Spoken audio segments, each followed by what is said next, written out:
Olá, você que está ouvindo este áudio, seja muito bem-vindo. Eu sou a Ana Rodrigues e você está ouvindo o podcast de histórias astrológicas. Estamos na segunda temporada e este é o primeiro episódio da segunda temporada. Se você ouviu a primeira temporada, viu que ali nós fizemos um apanhado de histórias vivenciadas por mim ou por clientes e comparamos com as cartas astrológicas, em alguns momentos com as cartas natais, em outros momentos com cartas horárias, ou às vezes até uma informação mais generalizada, mas levando em consideração uma situação particular. Nesta segunda temporada, eu pretendo trazer um olhar um pouquinho diferente, que eu acredito que será bastante útil para quem estuda astrologia, que é observar aqui algumas curiosidades sobre a história da astrologia, sobre a astrologia em si, não só a história propriamente dizendo.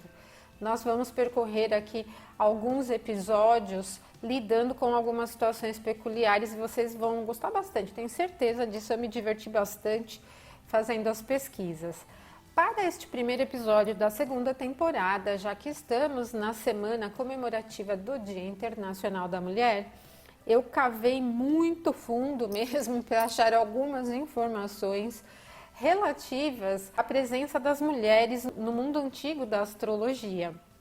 Cavei fundo mesmo, não é muito fácil, não há muitas evidências de mulheres astrólogas, mas certamente houve, tenho certeza, sempre há mulheres que não se vinculam com o que o momento prega, né? E também naquela fase da história, ali no mundo antigo, a mulher era reservado cuidar do lar, né? Gerar os filhos, criar os filhos, educar, cuidar da casa, e ela não tinha uma relação com a questão da inteligência. Isso é muito triste. A visão da mulher no mundo antigo era bastante prejudicada, né? Se associava a mulher a uma condição de estupidez. Mas como eu disse para vocês, sempre há mulheres que saem do caminho, felizmente, e que buscam se desenvolver no conhecimento intelectual ou em outras áreas também que antes eram reservadas só à presença dos homens. Vamos voltar aqui no tempo para entender como tudo isso se desenrolou. Bom, o papel das mulheres, né, no mundo antigo, como eu disse para vocês, é realmente ausente nessa discussão de muitas áreas do conhecimento e na astrologia também. Estudos científicos eles se concentravam aí nos altos escalões da hierarquia política, envolvia aí os homens poderosos que estavam ligados a esse ambiente mais político. Mas uma maneira que a gente tem de cavar um pouquinho fundo na história da astrologia, na participação das mulheres nesse contexto, é observando os grandes poderosos e o que acontecia ali no entorno. E aí surge uma história bem interessante sobre o imperador romano, o Adriano. Existe uma história que circula em torno da figura do Adriano, né? Ele foi imperador de Roma de 117 a 138 a.C. E essa história diz que ele era um astrólogo proficiente e ele previu muitas das ocorrências da sua própria vida, até mesmo o horário da sua morte. Bom, mas não se sabe se isso é muito verdadeiro, né? Costuma-se associar o fato de que Adriano vinha de uma família relacionada à astrologia, ligada à astrologia. Diziam que o seu tio-avô, Aelius Adriano, foi um astrólogo e que ele próprio previu a ascensão do Adriano. Mas tudo isso fica muito em torno dos boatos mesmo, não há uma comprovação, né? A veracidade dessas informações ela é bastante questionada. Então, acredita-se, inclusive, que tudo isso tenha sido muita propaganda em torno da figura do Adriano. Mas o fato é que na comitiva de Adriano existiu uma figura, esta sim, feminina, bastante ligada a uma família de astrólogos, que era Júlia Balbila. A Júlia, ela foi incorporada à comitiva do Adriano como uma dama de companhia da esposa dele, a Vibia Sabina. A Balbília ela acompanhou então o Adriano e a esposa dele em muitas expedições, em muitas viagens e dizia-se então que ela era uma poetisa, né? Que ela compunha versos, inclusive que compôs alguns versos que foram esculpidos aí em monumentos e ela acompanhava bastante a família do Adriano. O Adriano, ele tinha uma ideia para a vida da Vibia Sabina, a esposa dele, de que ela estivesse sempre muito cercada as mulheres, as pessoas relacionadas ao ambiente cultural, que ela estudasse, né, entre outras palavras, porque assim ela ficava bastante distante dos homens, né, por exemplo. E por isso, então, ela era bastante cercada por poetas, por artistas, por pessoas que estavam vinculadas a esse ambiente. E a Júlia Balbila, então, era uma poeta. A Júlia Balbila, ela vem de uma família de astrólogos, por sinal. Ela era bisneta de Tracilos, um astrólogo do imperador Augusto, e neta de Balbilos, também, que foi reconhecido como um especialista em astrologia. A família dela tinha os astrólogos todos associados aos imperadores, eles estavam sempre vinculados aos reinos ali, né, como orientadores dos imperadores. Então ela, de uma forma não diferente, e acredita-se que muito do conhecimento de astrologia do Adriano, então, não tenha vindo do tio-avô dele, né, como se cogita, mas pelo fato da Júlia Balbila estar ali na comitiva e estar vinculada, né, à astrologia de uma certa forma, porque aí sim a gente tem as comprovações históricas do envolvimento da família dela com o ambiente astrológico, né. A astrologia, ela influenciou bastante a vida do imperador Adriano, né. Diz que ele adotou o Aelius Verus como seu sucessor, mas antes disso ele fez um mapa, né, astrológico, ele calculou o mapa astrológico para o Verus. Ele escolheu inclusive o Verus porque na carta natal do Verus havia a predição de que ele não viveria muito tempo, então ele já tinha certeza de que o Verus nunca assumiria o papel de imperador e que ele poderia ali escolher um segundo herdeiro, né, que foi o Antônio Pio. Para determinar essa linha de sucessão dele, então, para o Império Romano, ele dependeu fortemente aí das informações astrológicas, né, relativas ao ambiente. Há vários eventos da vida do Imperador Adriano que são vinculados ao ambiente astrológico, certo? Então, essa aqui é uma possibilidade, podemos dizer entre aspas, né, que coloca a mulher num papel aí mais próximo de um destaque, podemos dizer, dentro da astrologia do Império Romano. Mas há outras figuras também um tanto relacionadas. Uma delas é a Hipátia de Alexandria. A Hipátia de Alexandria não era uma astróloga, mas ela estava bastante envolvida com astronomia. E há quem diga, né, há quem diga que a astronomia e a astrologia eram muito vinculadas na época antiga. Sim, mas desde a época grega já se tinha uma distinção entre o que era um trabalho astronômico ligado às questões matemáticas e a questão astrológica. E isso é bastante visível no trabalho próprio de Ptolomeu. Ele desenvolveu o Almagesto para o estudo astronômico, onde ele defende a teoria do geocentrismo e coloca ali toda a questão sobre o estudo dos epiciclos, né, para explicar o movimento retrógrado.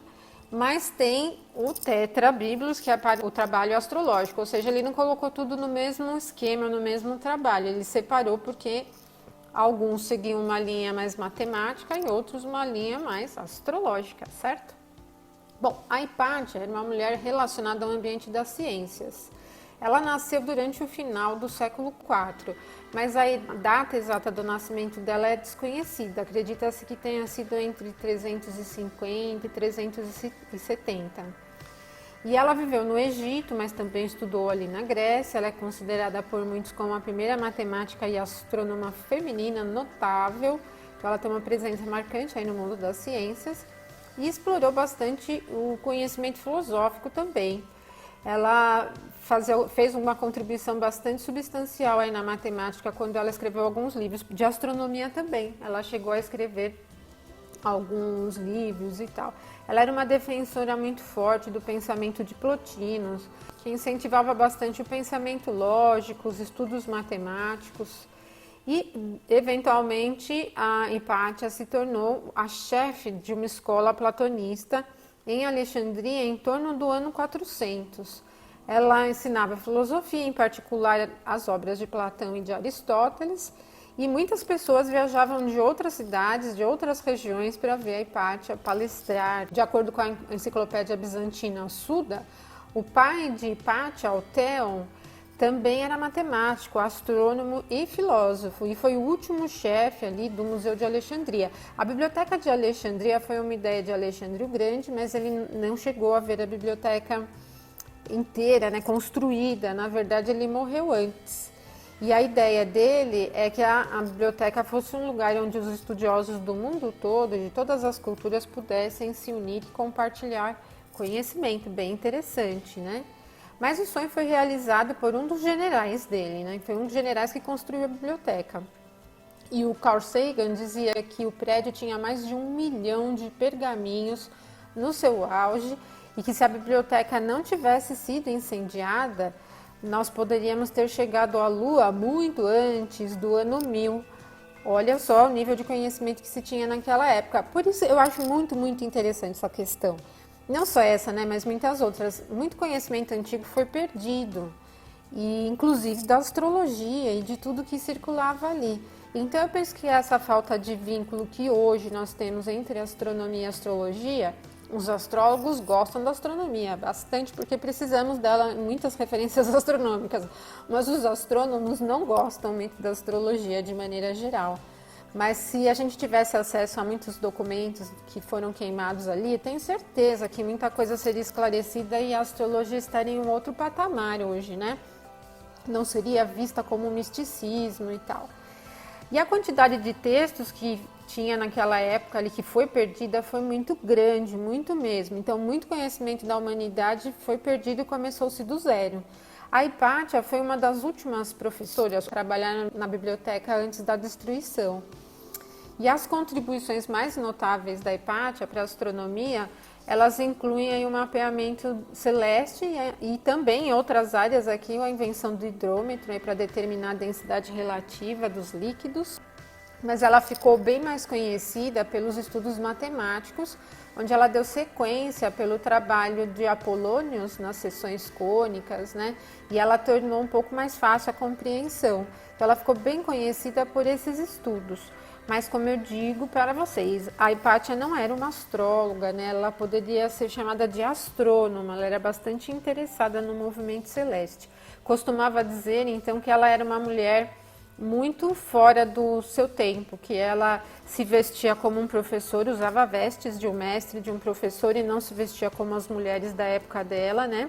E que ela dirigia a própria carruagem dela, quando ela circulava ali em torno dos templos, né, da biblioteca da escola. Costumava-se dizer que ela tinha a forma de Afrodite e a alma de Platão. Outra personagem feminina do mundo antigo relacionada aí à observação das estrelas foi a rainha Seondeok de Silla.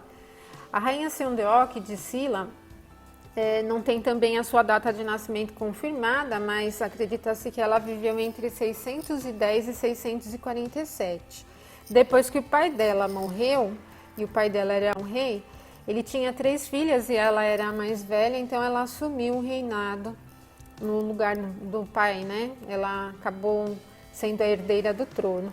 Ela foi a 27ª governante de Silla e a primeira rainha. Ela foi a segunda soberana feminina da história da Ásia Oriental e encorajou bastante o renascimento do pensamento, da literatura e das artes ali na região de Silla. Ela era bastante interessada em astronomia, como eu disse para vocês, se interessava no movimento celeste, e foi ela quem construiu a Torre da Lua e das Estrelas, que foi considerada como o primeiro observatório dedicado aí aos estudos das estrelas do Oriente, né? Ele era utilizado mesmo para se observar o movimento estelar e para prever o tempo.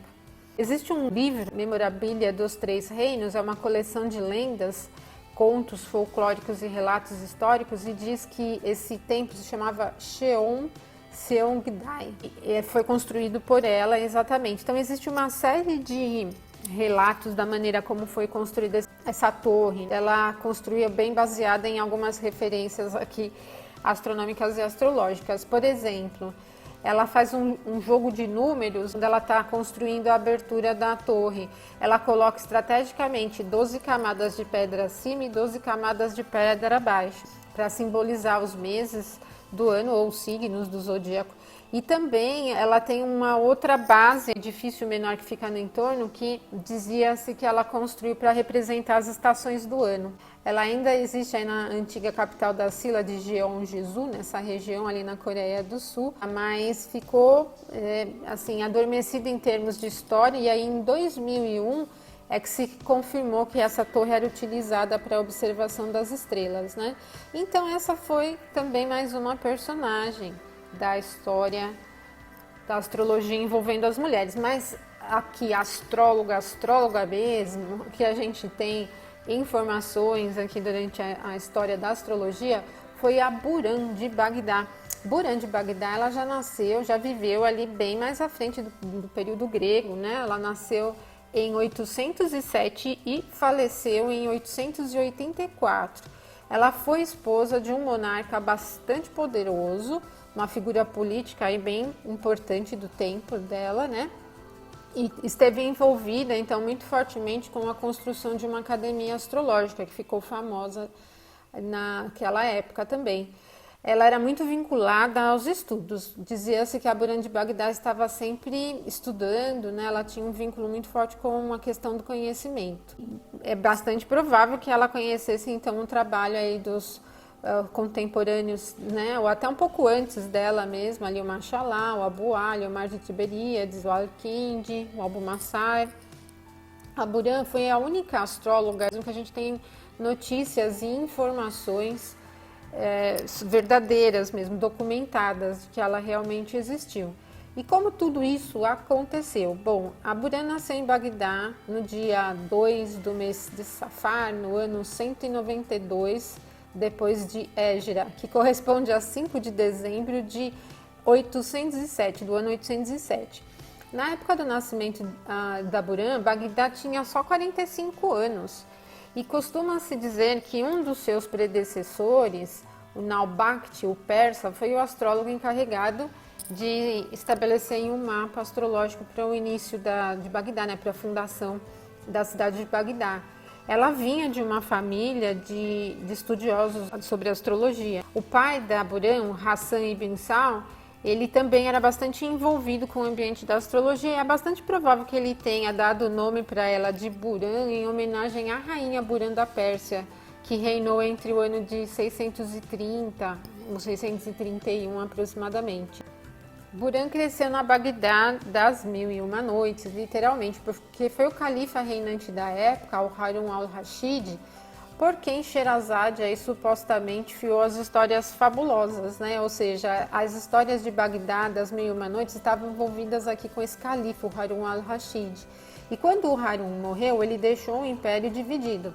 O seu filho mais velho, o Amin, governou como califa oficial de Bagdá, e o filho mais novo, o Al-Mamun, desfrutava de uma autonomia na Pérsia Oriental e na Pérsia Central, que inclui a região que hoje é o Afeganistão. Mas reinar naquela região ali não era um exílio político, na verdade, era uma região bastante fértil. A Pérsia era o coração intelectual e espiritual do império e produziu alguns dos pensadores mais renovados, alguns astrólogos inclusive. Na verdade, durante o início do reinado dele, ele desfrutou aí dos serviços de um brilhante astrólogo da corte, que nós conhecemos bem aí dos estudos da astrologia clássica, que foi o Omar Tiberíades, que faleceu no ano de 815. Ele foi muito influente durante aí toda a Idade Média, né? Principalmente na época aí latina, né? Relacionada ali ao fim do Império Romano e início aí do período árabe. E o trabalho dele é disponível hoje ainda, né? Todo mundo que estuda astrologia tradicional, em algum momento acaba se deparando com os estudos do Omar Tiberíades. Omar al-Tabari era o nome real dele na língua original. A guerra entre os dois irmãos, que dividiram ali o reinado do Harun, né, do Harun al-Rashid, ela ficou quase inevitável e eles entraram mesmo em um conflito, numa guerra civil. E o Al-Mamun, que era esse que estava ali na região da Pérsia, ele saiu vitorioso e terminou essa guerra aí no ano de 813. Mas esse novo governante, ele estava bem seguro ali na região da Pérsia e suspeita aí de Bagdá com razão, já que os adeptos do irmão dele continuaram a agitar muitas coisas por lá, né? O clima em Bagdá estava bem turbulento. Mas foi o pai de Buran, o Hassan ibn Sahl, que agiu aí como um agente pessoal do califa em Bagdá e descobriu aí os potenciais descontentes e tornou a capital ali mais segura para que ele voltasse à região de Bagdá. Então, o Al-Mamun, que era o que tinha herdado a região da Pérsia, vai para Bagdá no ano de 819 E como uma recompensa, a ajuda do Hassan ibn Saud, ele toma a filha dele, né, pede a filha dele em casamento, a Buran de Bagdá, e aí a Buran então casa com Al-Mamun. O casamento de Buran ele aconteceu quando ela tinha 18 anos.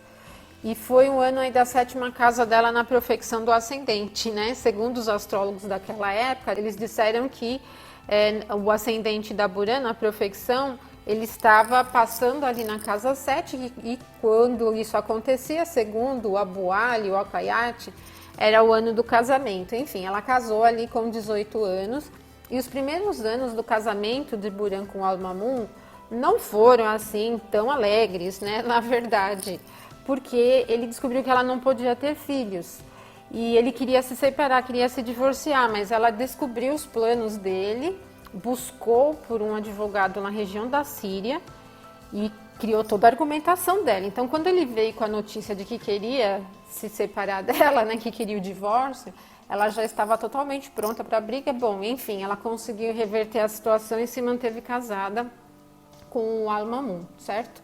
E o astrólogo dele dizia que ele nunca deveria ter casado com uma mulher com Saturno na casa 5. E foi o Al-Mamun, então, que construiu um ambiente de estudos, uma academia astrológica que era chamada de Casa da Sabedoria, em árabe Dar al-Hikmah. E era dedicada à preservação e à recuperação da ciência e da cultura grega. Então, os árabes eram muito vinculados à cultura grega e nos estudos astrológicos isso estava bastante envolvido, principalmente porque a astrologia e a astronomia se misturavam muito, né? E a Buran, ela foi envolvida um tanto com esse tipo de trabalho, mas é difícil dizer o quanto que ela esteve envolvida, se a escola era dela, se ela ministrava aulas, enfim, mas ela estava sempre muito relacionada aos estudos das estrelas, né? A gente pode dizer. Ela certamente foi educada com os conhecimentos científicos e muitos outros interesses, incluindo a astrologia. E também porque a gente tem que considerar que os primeiros árabes consideravam, né, os primeiros ali do período árabe, eles consideravam a astrologia como um ramo da ciência grega legítima e não como uma superstição, como um misticismo ou magia. E isso também registrou que Buran, de fato, exerceu uma considerável influência nos assuntos de Estado, né? Ela já vinha de uma família astróloga, ela acabou se envolvendo muito nessa construção da academia, da Casa de Sabedoria, e certamente se envolveu muito nos assuntos de Estado. A florescência da ciência, do aprendizado e da cultura sobre o Al-Mamun durou poucos anos, 7 anos somente. 7 anos a partir do casamento dele com a Buran e da fundação da Casa de Sabedoria. Ele morreu no ano de 833, prematuramente, por uma intoxicação alimentar. O que aconteceu é que aí tudo mudou, porque o califa que sucedeu o irmão, que foi Mu'tazim, ele já era completamente diferente, muito rigoroso, fundamentalista, adorava guerra, beligerante, e não tinha nenhum interesse em estudo científico, em filosofia, em nada de conhecimento grego, não gostava nada. Então a Casa de Sabedoria ficou muito negligenciada, ela afundou, aí ficou obscura por muitos anos. O pai de Buran, Hassan, já não tinha mais aquele privilégio todo dentro da corte. Acabou se tornando um tanto tenso também, muito assustado.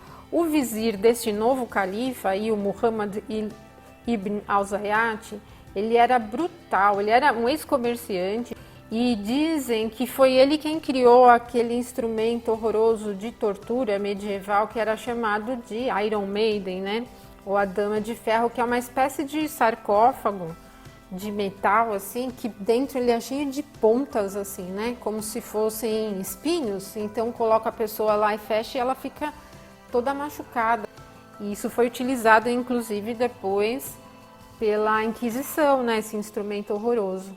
Bom, mas essa figura linda, maravilhosa desse vizir, ele conspirou muito para fraudar a presença da Buran de Bagdá. Eles acabaram saindo ali da corte, foram para um palácio que a família dela, né, tinha na região de Bagdá, e ficou ali durante muito tempo, ficaram ali estudando astrologia, mas de uma forma muito obscura, reservada. Eles já não tinham mais participação no ambiente ali do califa. De acordo com o historiador Ibn Khaldun, Buran costumava sempre trabalhar ali com o astrolábio, levantar o astrolábio e usar o horóscopo aí do califa Al-Mutazim, esse bem agressivo ali. E um dia, nesses estudos, ela percebeu que ele estava em perigo através de algum tipo de instrumento de madeira. E a gente sabe na astrologia clássica que é possível identificar a composição dos instrumentos, né? E ela pediu então que o pai dela fosse ao palácio para contar para o califa, né, o que ela tinha previsto. E apesar dele ser um fundamentalista, né, os astrólogos ainda eram levados muito a sério no período dele. Ele ouviu então o que o pai da Buran tinha a dizer e aí ele pediu para um servo dele que utilizasse o pente dele. Realmente o pente dele estava envenenado, né? O servo dele ali acabou ficando com o rosto e a cabeça toda inchada e caiu morto. E então o que acontece? O Al-Mutazim, ele pune então esse vizir dele, né? E acaba trazendo de novo Hassan, o pai da Buran de Bagdá, para a corte. Aí os favores deles foram restabelecidos dentro desse ambiente da corte. A família Naubakhti estava de volta ao poder. A Naubakhti, a família da Buran. Lembra que eu disse para vocês que o Naubakhti foi o persa, né, que criou um mapa astrológico para a fundação de Bagdá. Bom, enfim, a Buran acabou restabelecendo ali a participação dela, mas é muito interessante porque o astrolábio, ele cria uma imagem do céu para um determinado momento. Ele não fala de traçar períodos, que eram as metodologias mais comuns de previsão que se utilizava naquela época, a profecção, a firdária, que pega essa observação de períodos longos dentro da carta natal, com as posições natais, né? Então é muito provável que a Buran estivesse trabalhando com os trânsitos astrológicos aqui, se utilizando de um astrolábio. E ela estava sempre nesse tipo de estudo, estava muito envolvida com a astrologia. E no finalzinho da vida da Buran, quando ela tinha 80 anos, em 802, tudo muda de novo, né? Porque um novo califa assume a região ali de Bagdá, o califa chamado Mu'tadid, e ele era estudante de grego, ele tinha muito anseio por restaurar a casa de sabedoria e a sua antiga glória e tal. Então ela teve uma retomada interessante, né, que para Buran também foi muito bom.